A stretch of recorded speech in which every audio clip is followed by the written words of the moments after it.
नमस्कार। आज का लेक्चर है principal parts of capstan and turret lathe. Capstan और टरेट लेथ के मुख्य भाग।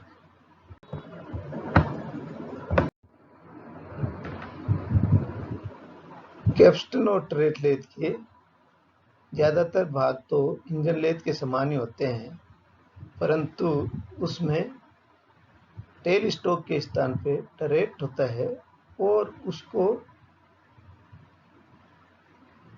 ऑटोमेटिकली इंडेक्सिंग के लिए मैकेनिज्म होता है। इसके अलावा ऑटोमाइजेशन के लिए कुछ मैकेनिज्म लगे हुए होते हैं जिससे कि ये मशीनें मास प्रोडक्शन के लिए उपयोगी हो सके। टरेट और कैप्स्टन लेथ में मुख्य तौर पर 4 भाग होते हैं: bed, head stock, cross slide और सैडल, टरेट सैडल और एक्सिलरी स्लाइड। कैप्स्टन लेथ का डायग्राम चित्र में यहाँ दिखाया गया है। इसमें यह हेड स्टॉक और यहाँ ये क्रॉस स्लाइड होती है जो सैडल पर लगी हुई रहती है, और इसके ऊपर एक स्क्वायर टरेट होता है जिसमें हम 4 टूल माउंट कर सकते हैं। ये हेक्सागोनल टरेट है जो कि ये एक्सिलरी स्लाइड पर माउंट होता है और एक्सिलरी स्लाइड स्टेशनरी सैडल पर माउंट होती है।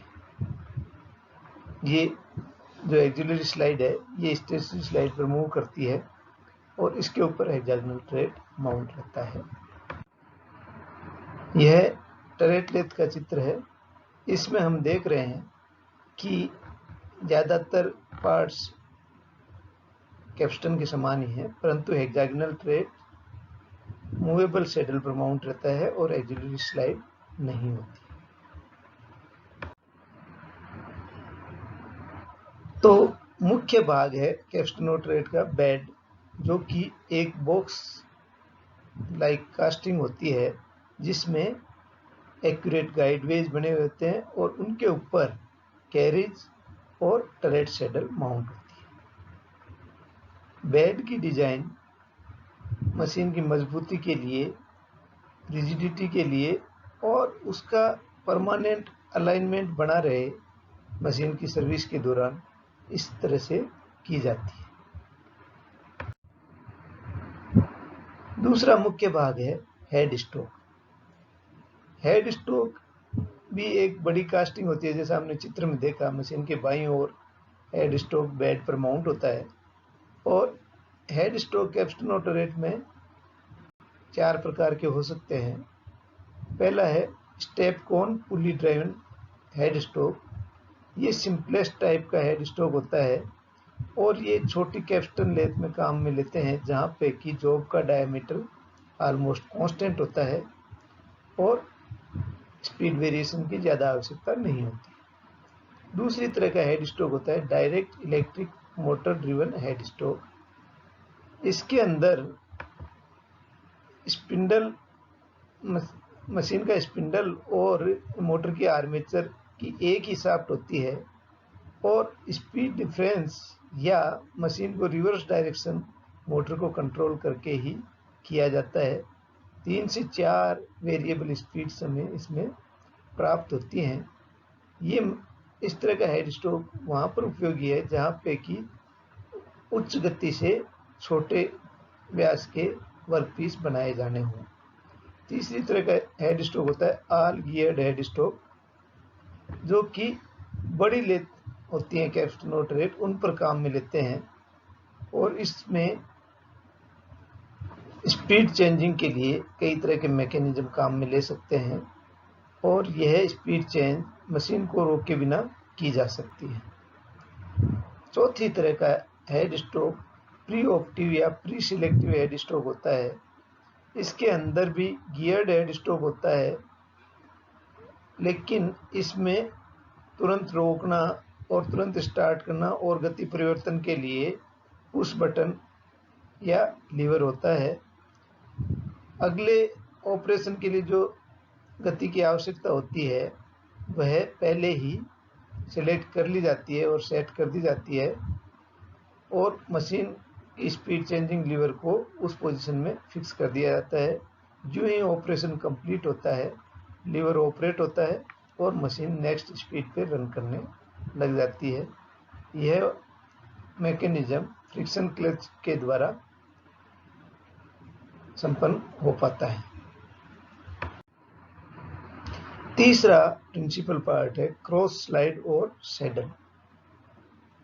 छोटी कैप्स्टन लेथ में हैंड ऑपरेटेड क्रॉस स्लाइड होती है, जबकि बड़ी और हैवी ड्यूटी लेथ में पावर डिजाइन कैरिज भी होता है।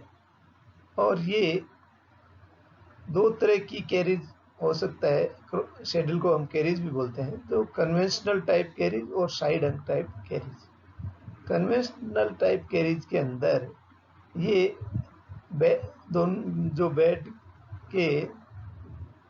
बेडवेज होते हैं उनको, फ्रंट और रियर बेडवे, उन दोनों को कवर करता है।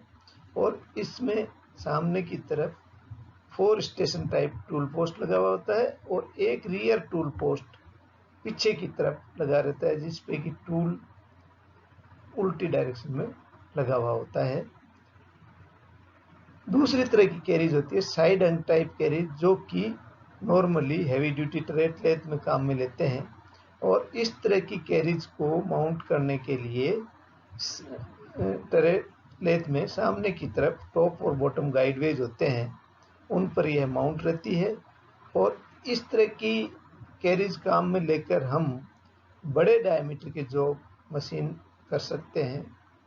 यह इसका मुख्य फायदा होगा। और इसे लॉन्गिट्यूडनल या क्रॉस वाइज चलाने के लिए सैडल और कैरिज को हम हैंड ऑपरेटेड अथवा पावर ऑपरेटेड हो सकती है। चित्र में कैप्स्टन लेथ के पार्ट्स बताए गए हैं। हेड स्टॉक है, स्पिंडल जो है इस डायरेक्शन में रिवॉल्व करता है। ये क्रॉस स्लाइड है जो यूं मूवमेंट कर सकती है क्रॉस वाइज। ये रियर टूल पोस्ट है और ये रीच ओवर कैरिज बोलते हैं इसको। और यहाँ 4 वे टूल पोस्ट माउंट है। ये हेक्सागोनल टरेट है जिसके सेंटर में होल्स रहते हैं। रेम है जिसपे ये टरेट माउंट होता है। कैप्स्टन लेथ में जो सैडल होती है उसके ऊपर रेम माउंट होता है और उसके ऊपर टरेट लगा रहता है। और ये बेड है। तो इस तरह से ये मुख्य अवयव दिखाए गए हैं कैप्स्टन लेथ के। चौथा जो पार्ट है कैप्स्टन और टरेट का, वो है टरेट, सैडल और एक्सिलरी स्लाइड। कैप्स्टन लेथ में टरेट सैडल जो है दोनों बेडवेज पे माउंट होती है और उसके ऊपर एक्यूरेटली मशीन वे बने हुए होते हैं जिन पर कि एक्सिलरी स्लाइड मूव करती है। सैडल को लेथ के बेडवेज पर एक पोजीशन में क्लैंप कर दिया जाता है और उसके बाद में एक्सिलरी स्लाइड के मूवमेंट से हेक्सागोनल टरेट को लॉन्गिट्यूडनल मूवमेंट दिया जाता है। टरेट लेथ के अंदर हेक्सागोनल टरेट सीधे तौर पर सैडल पर माउंट होता है और टरेट का कोई भी मूवमेंट सैडल के मूवमेंट द्वारा दिया जाता है। टरेट जो है वो हेक्सागोनली शेप टूल होल्डर है और उसके प्रत्येक फेस पर एक अथवा कंबाइंड टूल लगाया जा सकता है। टरेट का प्रत्येक फेस एक्यूरेटली मशीन किया जाता है और उसके अंदर हर एक फेस के सेंटर में होल होता है जिसमें कि टूल होल्डर लगाए जा सकते हैं। और इसके अलावा 4 और होल होते हैं जिनसे कि किसी टूल को बोल्टेड भी किया जा सकता है। एक ऑपरेशन होने के बाद में टरेट को पीछे लाया जाता है और टरेट जो है ऑटोमेटिकली नेक्स्ट फेज के लिए इंडेक्स हो जाता है और दूसरा टूल पोजीशन में आ जाता है। टूल्स के मूवमेंट को हम स्टॉप्स के द्वारा और ट्रिप डॉग्स के द्वारा कंट्रोल करते हैं। तो आज के लेक्चर में हमने कैप्स्टन और टरेट लेथ के मुख्य अवयवों के बारे में जानकारी प्राप्त की। धन्यवाद।